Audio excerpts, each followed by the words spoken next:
माजी खासदार इम्तियाज जलील यांच्या विरोधात पुण्यामध्ये गुन्हा दाखल झालेला आहे। छत्रपती संभाजीनगर नावाच्या पाटीला काळं फासून विद्रुपीकरण केल्याप्रकरणी हा गुन्हा दाखल करण्यात आलाय। पुण्यातील कोंढवामध्ये हा गुन्हा दाखल झालाय। 23 सप्टेंबरला सकाळी 11 वाजता छत्रपती संभाजीनगर जालना महामार्गावरील देवळवाडी फाटा या परिसरामध्ये ही घटना घडलेली होती।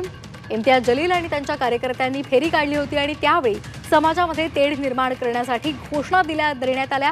छत्रपती संभाजीनगर जालना महामार्गावरील नामफलकाला यावेळी काळं सुद्धा फासण्यात आलं। याबाबत महेश भोईरवार यांनी पोलिसांकडे तक्रार केली।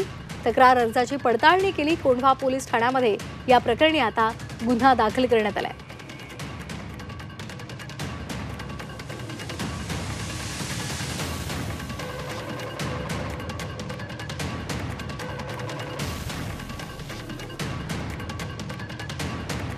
माजी खासदार इम्तियाज जलील यांच्या विरोधात पुण्यामध्ये गुन्हा दाखल करण्यात आलेला आहे।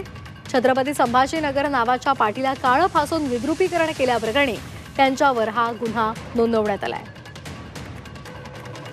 23 सप्टेंबरला त्यांनी फेरी काढलेली होती आणि या दरम्यान ही घटना घडलेली होती आणि त्यामुळे जलील यांच्या विरोधात आता पोलीस ठाण्यात गुन्हा नोंदवण्यात आलाय।